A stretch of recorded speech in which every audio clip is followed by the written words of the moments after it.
Hi hello friends, welcome to Madhura Manoj views.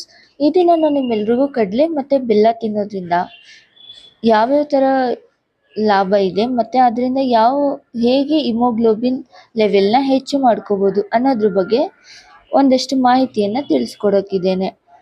ಕಡಲೆ ಹಾಗೂ ಬೆಲ್ಲವು ಆರೋಗ್ಯಕ್ಕೆ ಬಹಳ ಒಳ್ಳೆಯದು. ಇದನ್ನು ತಿನ್ನೋದ್ರಿಂದ ದೇಹದಲ್ಲಿನ ಹಿಮೋಗ್ಲೋಬಿನ್ ಕೊರತೆ ನಿವಾರಣೆಯಾಗುತ್ತದೆ. ಇದನ್ನು ಯಾವ ರೀತಿ ಸೇವಿಸಬಹುದು ಎಂಬುದನ್ನು ತಿಳಿಯೋಣ. ಕೆಂಪು ರಕ್ತ ಕಣಗಳಲ್ಲಿ ಪ್ರಮುಖ ಪ್ರೋಟೀನ್ ಆಗಿರುವ ಹಿಮೋಗ್ಲೋಬಿನ್ ನಮ್ಮ ದೇಹಕ್ಕೆ ಅತ್ಯಗತ್ಯ. ಹಿಮೋಗ್ಲೋಬಿನ್ ದೇಹದಾದ್ಯಂತ ಆಮ್ಲಜನಕವನ್ನು ಸಾಗಿಸುವಲ್ಲಿ ನಿರ್ಣಾಯಕ ಪಾತ್ರ ವಹಿಸುತ್ತದೆ. ಹಿಮೋಗ್ಲೋಬಿನ್ ಮಟ್ಟದಲ್ಲಿನ ಕೊರತೆ ರಕ್ತಹೀನತೆಗೆ ಕಾರಣವಾಗಬಹುದು. ನಮ್ಮ ದೇಹದಲ್ಲಿ ಹಿಮೋಗ್ಲೋಬಿನ್ ಉತ್ಪಾದನೆ ಆಗಲಿಕ್ಕೆ ಕಡಲೆಕಾಯಿ ಯಾವ ಥರ ಒಂದು ಉಪಯೋಗವನ್ನು ನಮ್ಮ ದೇಹಕ್ಕೆ ನೀಡುತ್ತೆ ಅನ್ನೋದನ್ನ ತಿಳ್ಕೊಳ್ಳೋಣ. ಕಬ್ಬಿಣ ಮತ್ತು ಫೋಲೇಟ್ ಅಂಶ.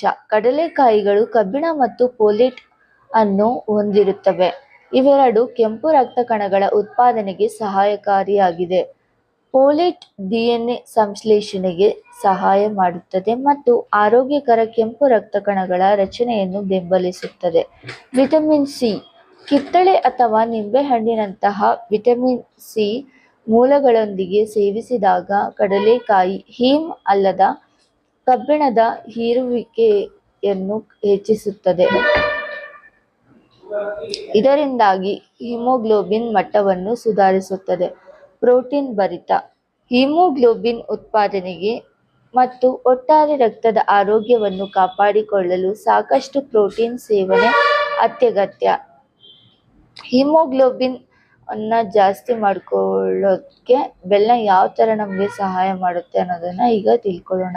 ಕಬ್ಬು ಅಥವಾ ತಾಳೆ ರಸದಿಂದ ತಯಾರಿಸಿದ ಸಂಸ್ಕರಿಸದ ಸಕ್ಕರೆಯಾದ ಬೆಲ್ಲವು ಅಗತ್ಯ ಪೋಷಕಾಂಶಗಳಿಂದ ವಿಶೇಷವಾಗಿ ಕಬ್ಬಿಣಾಂಶದಿಂದ ತುಂಬಿರುತ್ತದೆ. ಕಬ್ಬಿಣದ ಕೊರತೆಯ ರಕ್ತಹೀನತೆಯಿಂದ ಬಳಲುತ್ತಿರುವ ವ್ಯಕ್ತಿಗಳಿಗೆ ಇದು ಅತ್ಯುತ್ತಮ ಪೂರಕ ಆಹಾರವೆಂದು ಪರಿಗಣಿಸಲಾಗಿದೆ.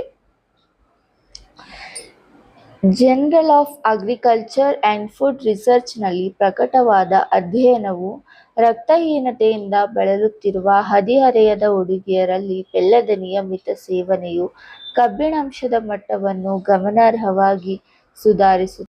ಇದಿಷ್ಟು ಮಾಹಿತಿ ಇದಾಗಿದೆ ಫ್ರೆಂಡ್ಸ್.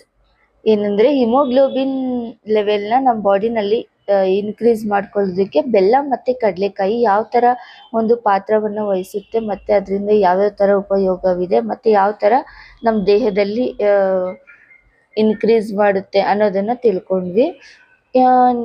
ನಾಳೆ ಇನ್ನೊಂದು ಉತ್ತಮ ಮಾಹಿತಿಯೊಂದಿಗೆ ನಾನು ನಿಮಗೆ ಸಿಗ್ತೀನಿ ಫ್ರೆಂಡ್ಸ್. ಅಲ್ಲಿ ತನಕ ಹೀಗೆ ಸಪೋರ್ಟ್ ಮಾಡ್ತಾ ಇರಿ. Thanks for watching.